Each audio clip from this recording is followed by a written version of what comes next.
While many of you were perhaps enjoying boating, going up to the cottage for the first time over Memorial Day weekend, Jack Holtzheuter, as is his wont, I think, was studying and preparing himself for another broadcast. Okay, as is my wont. Well, actually, this was set up some weeks ago, and it hadn't even occurred to me at the time that it was set up that it was Memorial Day. I thought, oh dear, I'll just have to go to work on Monday morning. Fortunately, I didn't have to. This was Sunday, May 28th, and a mini-academic conference about John Muir had been established by George Bresnik, who is professor of ophthalmology at the University of Wisconsin, and by Eric Brynildson, who is a landscape architect who lives on John Muir's boyhood farm, Fountain Lake Farm, near Montello, towards the southern edge of Marquette County, overlooking the lake. And he is busily restoring that landscape to resemble that which Muir knew when he got there, and including some of the improvements that the Muir family actually made on the land. He's identified the self-same lilac bushes that Mrs. Muir planted when she arrived in 1849, and the soft maples that were set out by the Muir family to surround the house. They're decrepit, to say the least, dying now, very old, but they are there and recognizable from the sketches that Muir made of the place. We started in Madison, however, appropriately at North Hall, where Muir had a room between 1861 and 63 when he was a student at the university. And we looked at the room, which is now the office for two professors, or offices for two professors.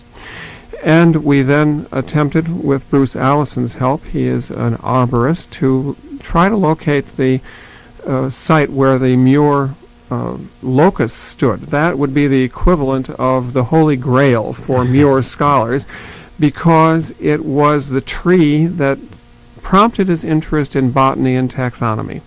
Out of that introduction in the early 1860s grew a lifetime in the National Park Service, more or less.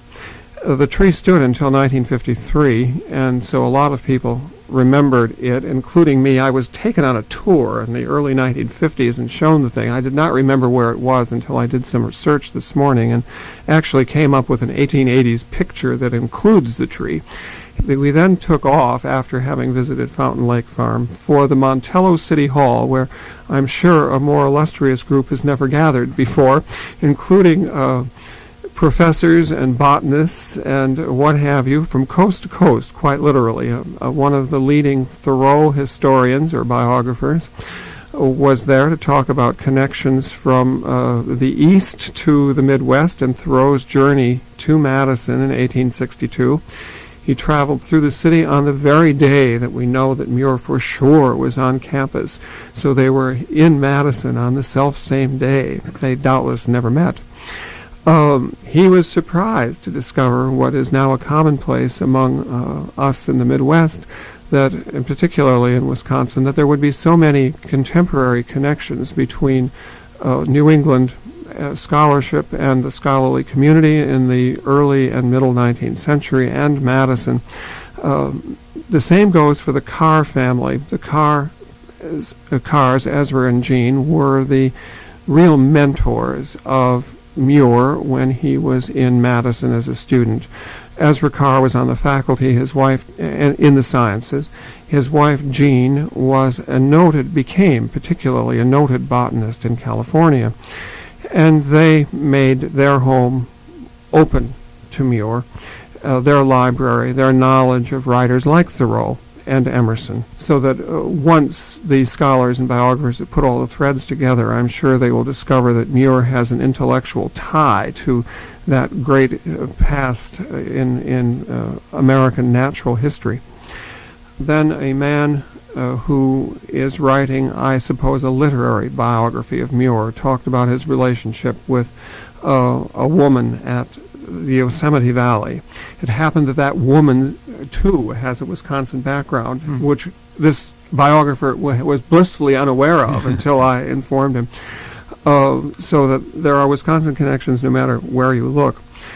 Kurt Miney, the impressive biographer of Aldo Leopold, discussed briefly the connection between Leopold and Muir. Leopold's shack was only a few miles, really, from Fountain Lake Farm. Miney was exploring, wondering what there might be about that landscape, that part of the state, and the Wisconsin River Valley and the Fox River Valley that inspired such thought and such important work that led to the modern first preservation movement and conservation movement, and really the principal advances in natural studies in the last century. He also discussed the nature of nature, the dynamic of change, impressed because of a recent visit to Yellowstone Park, devastated by fires last year, now regenerating itself with a landscape that will become much more like the landscape had been when the park was initially preserved, maturing in other sections, etc., saying that certainly Muir and Leopold together would acclaim that kind of dynamic, which they struggled a lifetime each to understand and to introduce to the American public and really an international public. It struck me to observe later that Frank Lloyd Wright came from the same valley, as did some somewhat lesser lights, at least nationally. Zona Gale, August Derleth, Mark Shore, Owen Grommy, Eleanor Green Peele, whose first novel was published when she was a mere 21 and a senior at Downer, other artists and writers, etc.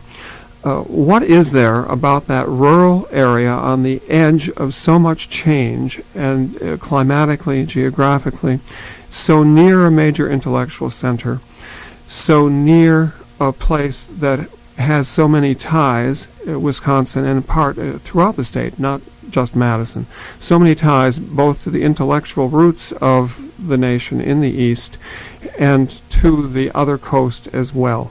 What is there about this very special place that has given rise to so much inquiry and so much achievement? Good questions, lots of reflection, and perhaps the most astonishing thing that intellectually has ever occurred in Montello, Wisconsin, in its city hall at least. We appreciate the reflections of Jack Holtzheuter, who lives in that area himself. His commentaries come to us each week here on Wisconsin Public Radio.